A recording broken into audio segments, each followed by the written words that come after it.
नमस्कार दोस्तों, आज हम इस वीडियो में धातुओं के रासायनिक गुणधर्मों के बारे में पता करेंगे कि धातुएं कौन कौन से अभिक्रियाएं दर्शाती हैं। चलो करते हैं स्टार्ट वीडियो को।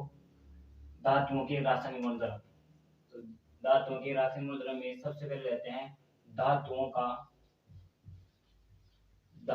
का वायु की उपस्थिति में दहन। धातुओं का वायु की उपस्थिति में दहन। किस प्रकार दहन होता है वायु की उपस्थिति में। किसी भी धातु को किसी भी धातु का वायु की उपस्थिति में दहन कराने पर क्या बनता है? धातु ऑक्साइड बनता है। क्या बनता है? धात्विक ऑक्साइड बनता है। नोट कर लीजिए, क्या बनता है? धात्विक ऑक्साइड बनता है। किसी भी धातु को ऑक्सीजन की उपस्थिति में दहन कराने पर क्या बनता है? धात्विक ऑक्साइड बनता है। धात्विक ऑक्साइड क्षारीय होता है। धात्विक ऑक्साइड क्षारीय प्रकृति का होता है। क्षारीय होते हैं। धात्विक ऑक्साइड कौन से प्रकृति के होते हैं? क्षारीय प्रकृति के होते हैं। चलिए एक एक एग्जांपल लेते हैं। किसी भी धातु को, जैसे एग्जांपल है Cu+O2, क्या बनता है? CuO। Cu+O2 संतुलित कर दीजिए। Cu+O2 2Cu। किसी भी धातु को ऑक्सीजन की उपस्थिति में दहन कराने पर क्या बनता है? धात्विक ऑक्साइड बनता है। अगला एग्जांपल, एल्यूमिनियम को यदि मैं ऑक्सीजन की उपस्थिति में दहन कराऊं तो क्या बनता है? Al2O3। Al2O3 Al2O3 Al2O3 संतुलित करने के बाद इस प्रकार की रासायनिक समीकरण होगा। पहले एग्जांपल, कॉपर को ऑक्सीजन की उपस्थिति में दहन कराने पर बनता है कॉपर ऑक्साइड, और एल्यूमिनियम को ऑक्सीजन की उपस्थिति में दहन कराने पर एल्यूमिनियम ऑक्साइड बनता है। धात्विक ऑक्साइड क्षारीय प्रकृति के होते हैं, परंतु ऐसे भी धात्विक ऑक्साइड होते हैं जो अम्ल तथा क्षार दोनों से अभिक्रिया दर्शाते हैं। उन्हें कहते हैं उभयधर्मी धात्विक ऑक्साइड। उभयधर्मी धात्विक ऑक्साइड। उभयधर्मी धात्विक ऑक्साइड। उभयधर्मी धात्विक ऑक्साइड। धात्विक ऑक्साइड। एग्जाम्पल, पहला एग्जाम्पल है aluminium oxide. Aluminium oxide. Aluminium oxide. दूसरा एग्जाम्पल है zinc oxide. Zinc oxide. Exam में यदि ये क्वेश्चन पूछा गया कि उभयधर्मी ऑक्साइड किसे कहते हैं, वे धात्विक ऑक्साइड जो अम्ल तथा क्षार दोनों से अभिक्रिया करके उत्पाद का निर्माण करते हैं, उन्हें उभयधर्मी धात्विक ऑक्साइड कहते हैं। एग्जाम्पल के रूप में एल्यूमिनियम ऑक्साइड, दूसरा जिंक ऑक्साइड। एक एक एग्जाम्पल लेते हैं। पहला aluminium oxide Al2O3। Al2O3 Al2O3 को यदि मैं अम्ल से और Al2O3 को एल्यूमिनियम ऑक्साइड को यदि मैं क्षार से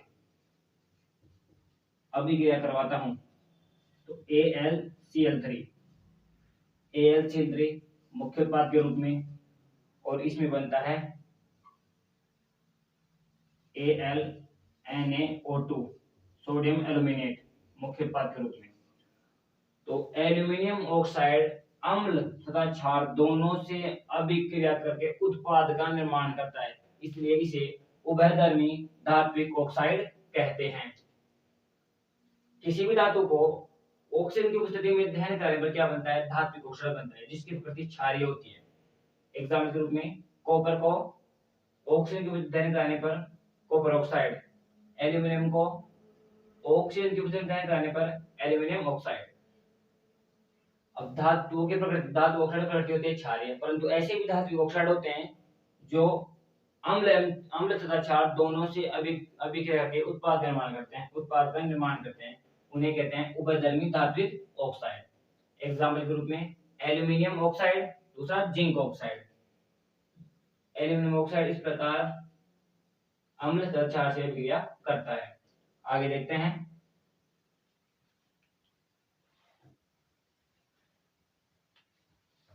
उभयधर्मी धात्विक ऑक्साइड समझ में आ गया आपको। अब आगे देखते हैं दूसरा पॉइंट, धात्विक ऑक्साइड जल में अघुलनशील होते हैं। जल में अघुलनशील होते हैं। धात्विक ऑक्साइड जल में अघुलनशील होते हैं। धात्विक ऑक्साइड जल में अघुलनशील होते हैं। परंतु मैं आपको ये नहीं बताना चाहता हूं, मैं बताना चाहता हूं कि दो ऐसे ऑक्साइड हैं जो जल में घुलनशील होते हैं। कौन कौन से? Sodium oxide, sodium oxide, sodium oxide और potassium oxide. Potassium oxide example के रूप में सोडियम ऑक्साइड, पोटेशियम ऑक्साइड। ऐसे धात्विक ऑक्साइड हैं जो जल में घुल करके क्या बनाते हैं? क्षार का निर्माण करते हैं। किस प्रकार?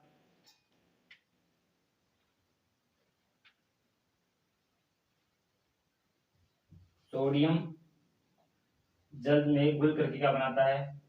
क्षार का निर्माण करते हैं। NaOH मुख्य उत्पाद के रूप में क्षार का निर्माण करते हैं। और potassium Na2O, Na2O sodium oxide और K2O जल की उपस्थिति में जल में घुल करके क्या बनाता है? क्षार का निर्माण करते हैं मुख्य उत्पाद के रूप में। सामान्यतः धात्विक ऑक्साइड जल में अघुलनशील होते हैं, परंतु सोडियम ऑक्साइड तथा पोटेशियम ऑक्साइड जल में घुल करके किसका निर्माण करते हैं? क्षार का निर्माण करते हैं। ये हो गई धातुओं का वायु की उपस्थिति में दहन। अब अगला देखते हैं। यदि आपको समझ में आ रहा है तो लाइक करें, शेयर करें, सब्सक्राइब करें चैनल को। अब आगे बढ़ते हैं। जल की उपस्थिति में जल के साथ धातुओं की विक्रिया। जल के साथ धातुओं की विक्रिया। दूसरा धातुओं के साथ, दूसरा रासायनिक गुणधर्म है धातुओं के साथ, धातुओं का जल के साथ अभिक्रिया। जल के साथ अभिक्रिया।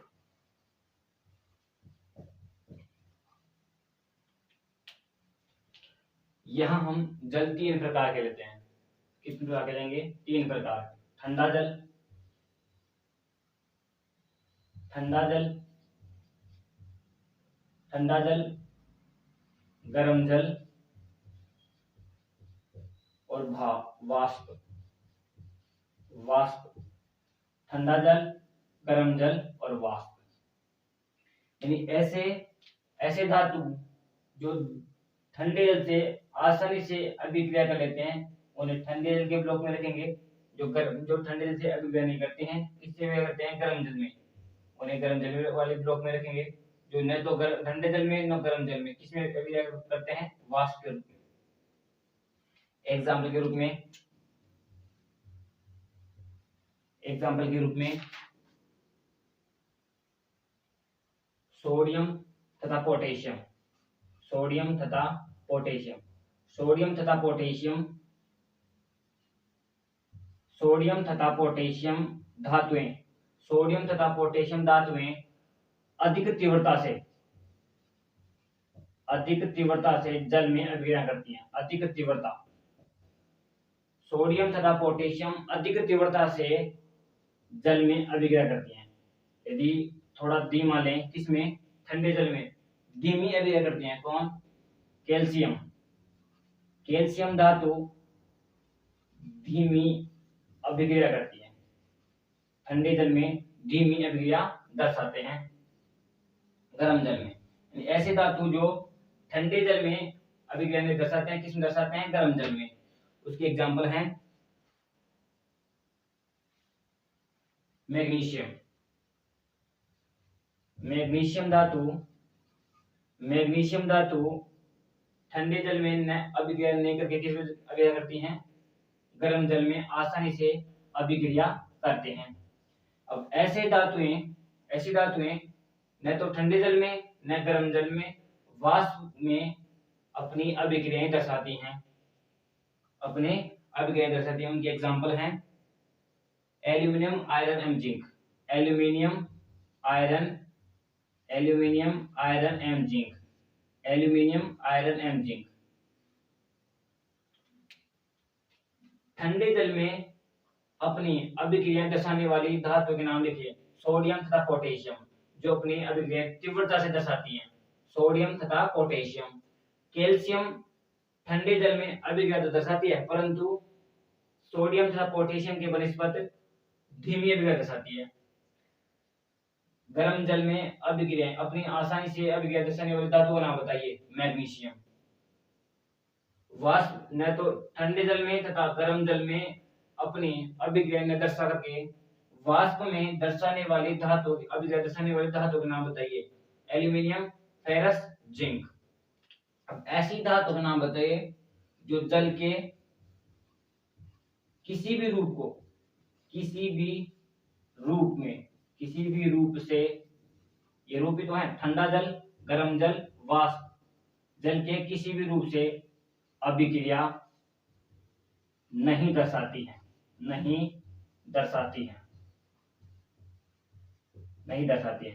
मतलब इन्हें खुले में रख देने पर भी ये अपना अपघटन नहीं दर्शाती हैं। कौन कौन सी हैं? सोना और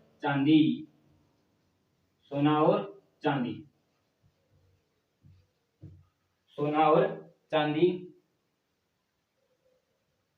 इसके उदाहरण हैं। जल के किसी भी रूप में ये अभिक्रिया नहीं दर्शाती हैं। आशा करता हूं आपको समझ में आ रहा है। ये फैक्चुअल क्वेश्चन के रूप में आता है एग्जाम में। धन्यवाद दोस्तों। ये हो गया हमारा धातुओं के रासायनिक गुणधर्म में। पहला हो गया जल धातुओं का वायु में दहन, दूसरा हो गया धातुओं का जल के साथ अभिक्रिया। धन्यवाद।